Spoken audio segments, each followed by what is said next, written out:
Today, we will be looking at the apparition enemies that appear in Ashina, namely the Headless, the Shichimen Warriors, and rinofthewater. Whilst I will look at every in-game piece of lore, I do also look at things from outside the game, such as the real-world myths that I believe inspired these characters. So please bear in mind that given there's not a lot of in-game lore for some of these enemies, I have come up with my own theories based on what the real-world inspirations can tell us about these characters. And with that being said, let's go into the first of these apparitions, and that is the Headless. The first of the mighty Headless apparitions that we face is most likely the one that has been trapped in a cave on the Ashina outskirts. There is a note that has been pinned to the entrance of this cave, which tells a story of Ashina troops struggling to contain an unstoppable monster. Without being able to kill the apparition, they have condemned this cave and warned everyone to stay away, hoping that it will remain contained. This apparition clearly takes on the appearance of a deceased, decomposing and decapitated body.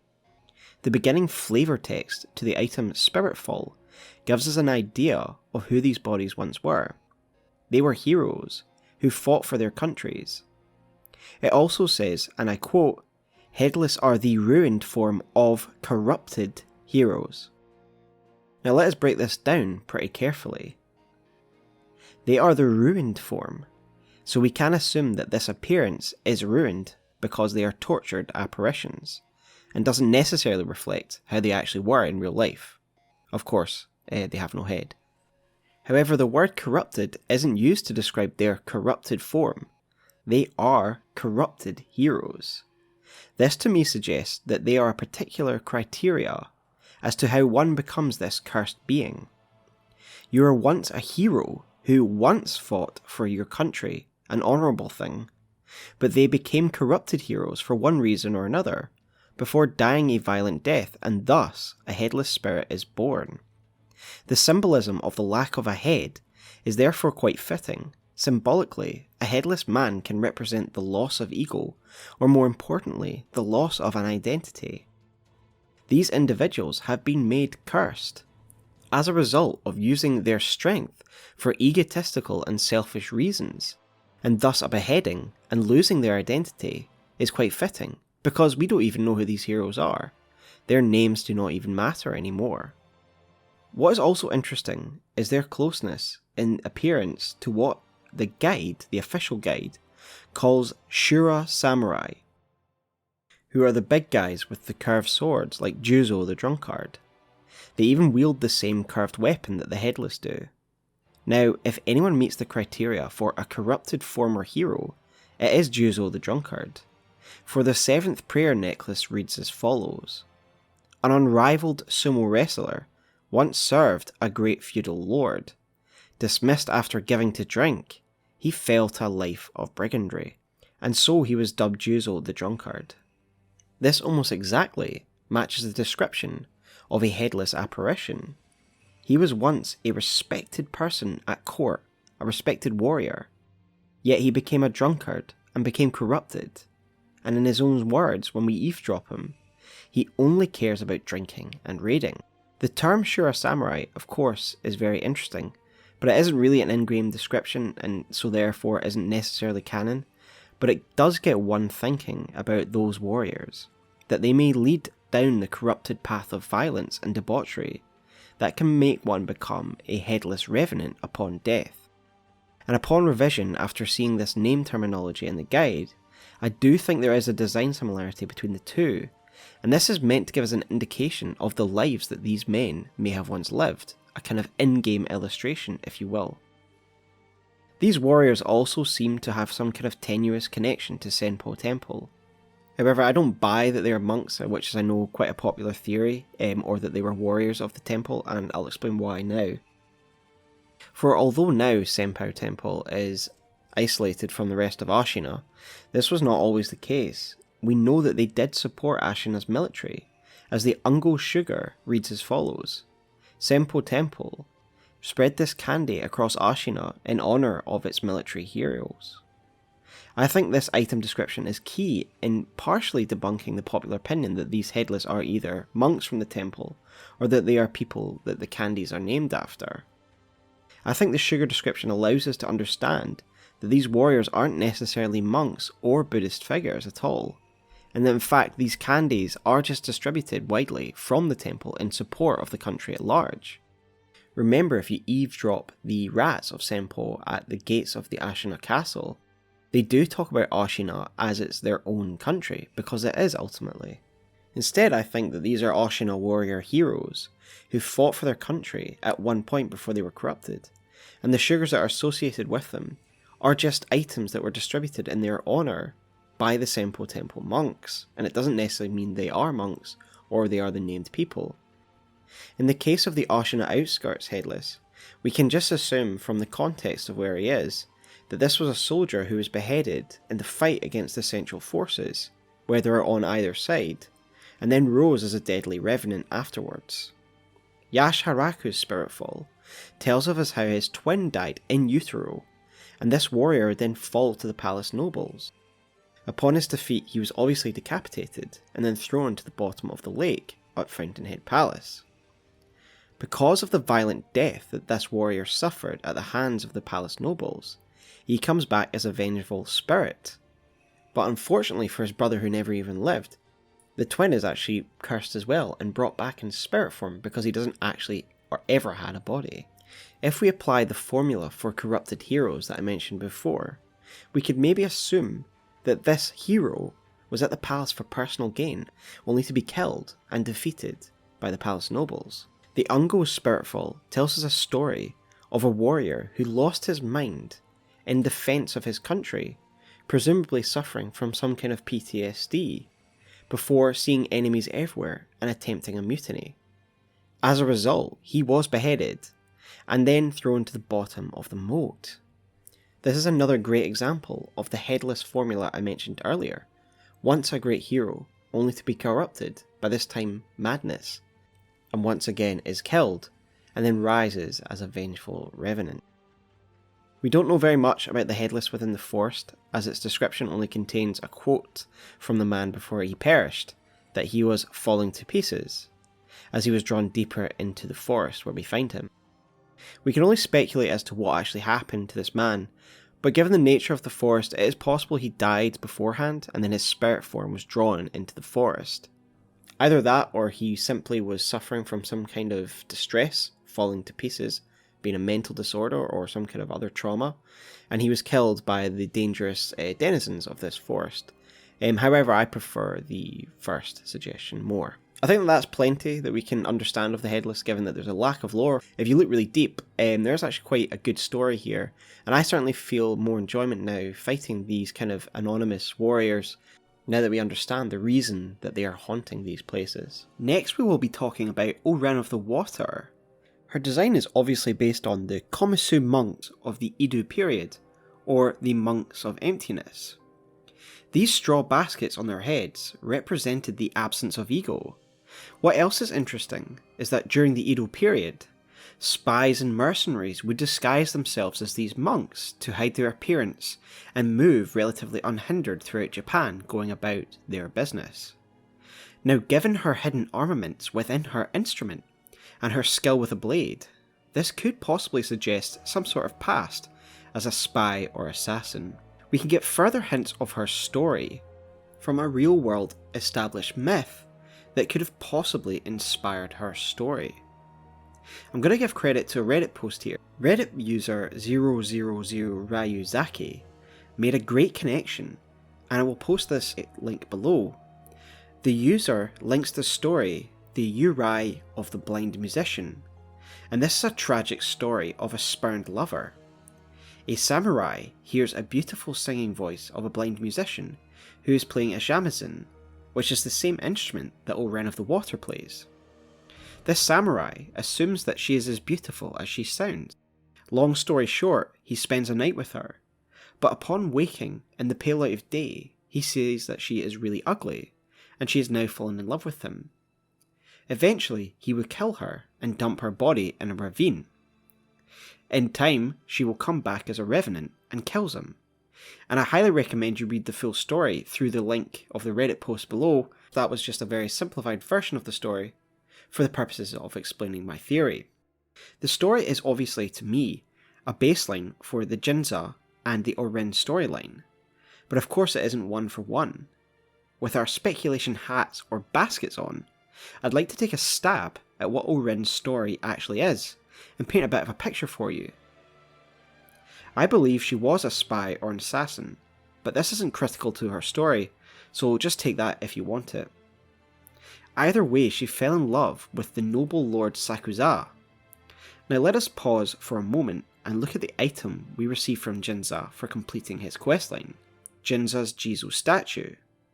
The description of this item has an unattributed quote, and it reads as follows: Lord Sakuza, please take this cloth and use it to bundle this little one so that he may live on in peace. Instinctively, I would attribute this quote to Oren speaking to Lord Sakuza at the death of a child, because I believe they were lovers and having an affair, but would unfortunately lose a child born from this affair. We can get further hints to this connection through the actual normal item of the Jizo statue. The description of this item reads as follows: the bundle of cloth is to at least ensure that the little one goes on in peace, reflecting the unattributed quote that I've just read out before. This very much alludes to the tragedy of miscarriage and or cot deaths, and I'll link an article about the link between Jizo statues and the mourning the loss of babies.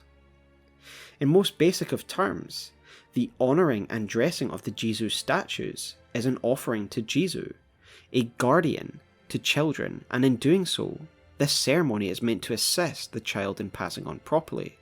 Again, I'm really breaking this down to the most basic of terms, and I highly recommend you follow the links below to get some further reading on this. For whatever reason, I believe Oren lost her child, and this would ultimately drive a wedge in their relationship, and would drive her mad. I believe her dialogue is key to understanding her past. I don't think Oren really understands what time she's in, or has a concept of time anymore now that she is a spirit, and her dialogue is therefore meant to be directed at people from the past, and can be used as a clue as to what happened in the past. She says, I don't know where Lord Sakuza is, or what he's doing. It breaks my heart. If I can't see him, I'd at least like to know. But no matter how many letters I send, he never writes me back, and no one will tell me where he is. Actually, sir, can you tell me? Where is Lord Sakuza? I don't know. Oh, you're a liar too. that no one will tell her where he is, Lord Sakuza, and he never replies to her letters. Finally, she declares that we are all liars too, suggesting others were lying to her. I think that he was avoiding her. After the loss of their child, he distanced himself from her because she was going mad, his people or other people preventing her from seeing him, and he would eventually move away, forcing her to actually write letters to which he would never respond. Could it be that Lord Sakuza was once a lord of Mibu, and would move away after what happened with him and Orin? This is of course speculation, but it's what I choose to believe in the context of where we find her and what she mentions about letters. I think that she died here, abandoned by Lord Sakuza, and I believe this is the reason that she is a vengeful spirit. She was abandoned by our lover in a time of need, in a time of anguish, and thus she still wants Lord Sakuza to come to her, and she will not dissipate until he does. But what has this got to do with Jinza? Why does she draw him down with her song? Well, I believe him to be a descendant of Lord Sakuza, as it's the only thing that really makes sense to me. He tells us that his father always told him to stay away from the Forgotten Forest and the village beyond. Is it because it's just a dangerous place, or is there a deeper reason for this? A family curse? A secret shame buried in the family for generations? She calls to him specifically, and he believes that she has been waiting for him in particular. In fact, he goes on to describe an interaction that he has with her. I must give you my thanks, Shinobi. Your thanks? You brought the shamisen player to me just a moment ago. She caressed me while playing her sweet melody. It was a different song than before. Like a lullaby. A peaceful, warm melody. She spoke to me as she played. Thank you for coming to me, she said. It turns out she was calling to me this whole time. Where she thanks him for coming to her. And with that, she passes on, as well as Jinza. They both die, because this is a curse that is linked to the past. It is a curse that has been passed down the bloodlines through the generation, and she is satiated by the blood of Lord Sakuza. That is what I believe, and that is why I believe she's a vengeful spirit, and the reason that she passes on is that we deliver a family member of her old lover, Lord Sakuza. We're now going to look at the Shichimen Warriors. Initially, it might be quite hard to determine any kind of lore about these necromantic shamans. However, there is some lore that we can get from these characters, from their name, from the real-world myths of the Shishinin Misaki, and some surrounding environmental factors. Shichimen literally means 7 faces, and I am now going to show a close-up of the picture of this enemy that we get from the guidebook. And this shot clearly shows that there are many faces on this one body, therefore making the name extremely appropriate. Now, I know there's a very well kind of followed theory that these are the spirits of the 7 spears. However, I don't believe this to be true, given that the individual warriors are meant to be 7, at least 7 faces, and there's only 7 spears of Ashina, and there's only 5 unaccounted for, and there's 3 of these 7-faced creatures, so I just don't think it makes sense. So I'll try and explain what I think they are. I believe that this monster is drawn from the real-life yokai myth of the Shishinin Misaki, or the 7 spirits, and straight away you can see the similarity in name and in concept. If you want to read a little more about these, or yokai in general, please check out yokai.com, which is a great encyclopedia of Japanese yokai, and I'll link that below. The myth of these yokai is that they bring death upon those that encounter them, like a curse. And in one of the origin myths for these spirits, because there are a few, it tells the story of a lord and his 6 retainers who would die in an unjust fashion and then become vengeful spirits from beyond the grave. And if you look at the details of the Shichimen warrior, we can see that one head on this body sits apart from the others and is quite unique looking with a kind of red helmet. This could be the lord of this group, just a kind of symbolic thing rather than anything else. These are vengeful spirits. The Valley Apparitions memo describes them as angry spirits with many faces. This suggests that these are angry, restless, and vengeful spirits. Now let's consider their locations. Every time that we encounter these spirits, they seem to be conducting some kind of ritual, where they are drawing spirits of the dead from the area, which are characterised by the spirit balls, which even have the faces, showing they are poor lost souls. I believe in a general sense these are the amalgamation of tortured spirits who died violent or unjust death, and so are great targets for the Shichimen warriors to draw upon.